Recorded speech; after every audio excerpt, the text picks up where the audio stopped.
Hello friend, नमस्कार। मैं हूँ आराधना और स्वागत करती हूँ आपका अपने नए वीडियो में। आप सब कैसे हैं? उम्मीद करती हूँ आप सब भी अच्छे होंगे।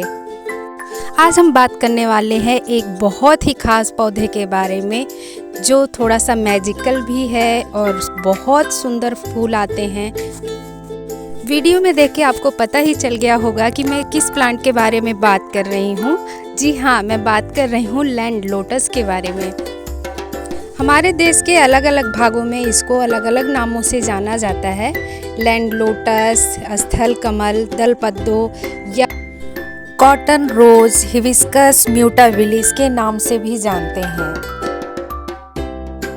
बट हिबिस्कस से थोड़ा सा अलग है ये और ख़ास भी है। बहुत से गार्डनर इसको कलर चेंजिंग रोज़ भी कहते हैं क्योंकि यह मॉर्निंग में देखेंगे आप तो एकदम वाइट होता है और जैसे ही दोपहर होती है ये बेबी पिंक हो जाता है और इवनिंग होते होते डार्क पिंक हो जाता है। तो आज मैं बात करने वाली हूँ इस प्लांट की देखभाल, कहाँ पे लगाना चाहिए, कैसे लगाना चाहिए, इसकी रिक्वायरमेंट्स क्या हैं और इसको कब लगाना चाहिए। क्या हम इसको सीड से ग्रो कर सकते हैं या फिर सिर्फ कटिंग से ही ग्रो किया जाता है। इसको कहीं कहीं कॉटन रोज़ भी कहा जाता है। कॉटन रोज़ शायद इसलिए कहा जाता है क्योंकि जब ये मॉर्निंग में खिलता है ना तो इसकी जो पंखुड़ियाँ होती हैं एकदम सफ़ेद होती हैं, जैसे वाइट रुई के जैसी दिखती हैं, इसीलिए इसको कॉटन रोज़ कहा जाता होगा।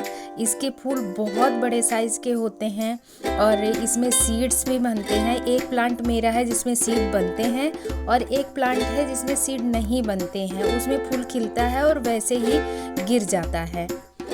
स्थल कमल की 3 वैरायटियाँ नर्सरियों में उपलब्ध हैं। मेरे पास में इसकी 2 वैरायटीज़ हैं। एक मुझे स्थल कमल कह के ही नर्सरी वाले ने दिया था, लेकिन उसमें येलो कलर का फ्लावर आता है, वो थोड़ा सा डिफरेंट होता है। उसकी पत्तियाँ भी एकदम पतली पतली सी लंबी सी हैं, वो डिफरेंट हैं, तो मुझे नहीं लगता कि वो स्थल कमल की ही वैरायटी होगी।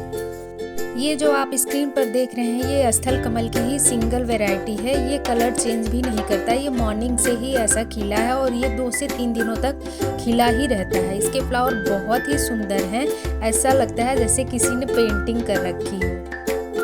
तो फ्रेंड्स, ये दोनों ही वैरायटीज़ मैंने कटिंग से लगाई थी। मुझे कटिंग कहीं से मिली थी, किसी फ्रेंड के पास में प्लांट था तो मैं वहाँ से कटिंग लेके आई थी। स्थल कमल को कटिंग से लगाना है तो आप जुलाई से नवंबर के बीच चाहे जब लगा सकते हैं और ये इजीली ग्रो भी हो जाता है। और कटिंग जो लेनी है आपको वो किसी पेन या पेंसिल जितनी मोटी ज़रूर लें। कटिंग्स को लगाने के लिए आप पानी में भी कटिंग्स को ग्रो कर सकते हैं। किसी ट्रांसपेरेंट बॉटल में आप पानी ले लीजिए और उसमें कम से कम 6 इंच की कटिंग हो, पेंसिल जितनी मोटी हो, उसको सीधे साइड से डाल देंगे तो 2 हफ्ते में उसमें रूट्स डेवलप होने लगेंगी। अभी आपको स्क्रीन पर सीड पॉट्स भी दिख रहे होंगे। ये सीड पॉट्स अभी पके नहीं हैं, ये 15 से 20 दिनों में पक्के तैयार हो जाएंगे और इनको लगाने के लिए वसंत ऋतु का इंतज़ार करना पड़ेगा। वसंत ऋतु मतलब फरवरी मार्च में इसको लगाएंगे तो अच्छा रिजल्ट मिलेगा।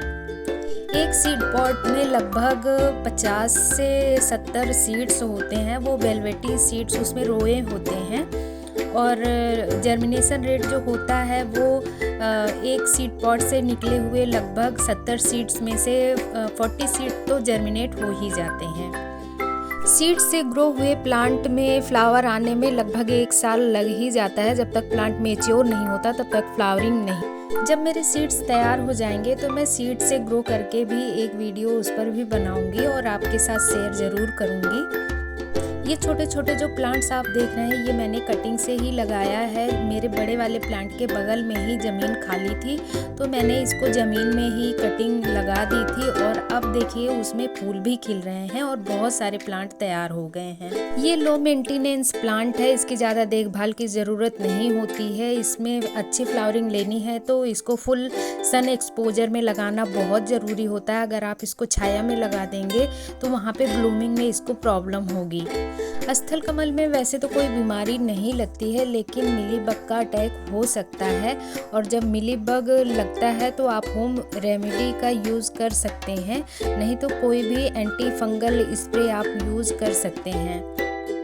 और अगर आपको पौधे का कोई पार्ट इन्फेक्टेड दिखता है तो उसको तुरंत काट के हटा देना चाहिए। मिलीबग इन्फेक्शन जो है वो चींटियों के माध्यम से पूरे प्लांट में फैल सकता है और आपके प्लांट को पूरी तरह से खराब कर सकता है। अगर आपके प्लांट के पत्ते पीले दिख रहे हैं तो हो सकता है कि आपने ओवर वाटरिंग कर दी हो। ओवर वाटरिंग से बचना चाहिए।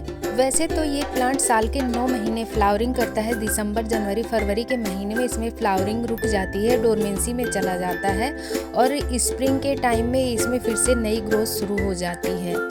फरवरी के महीने में इसमें हार्ड प्रूनिंग कर देनी चाहिए जिससे इसमें अच्छी ग्रोथ हो जाए। प्लांट बहुत तेज़ी से बढ़ने वाला होता है, इसलिए इसको किसी स्पेशल खाद की तो ज़रूरत नहीं होती है, लेकिन अगर आप समय समय पर इसमें वर्मी कंपोस्ट देते हैं तो प्लांट आपका हेल्दी रहेगा और फ्लावरिंग भी रेगुलर होती रहेगी और बहुत ही सुंदर और बड़े फ्लावर आते रहेंगे। अगर आपके पास स्पेस की कमी है तभी इसको पॉट में लगाएं, नहीं तो इसको अगर आप गार्डन में ज़मीन में लगाते हैं तो इसका अच्छा रिजल्ट आपको देखने को मिलेगा। उम्मीद है आपको जानकारी पसंद आई होगी। आज के लिए बस इतना ही। नमस्कार।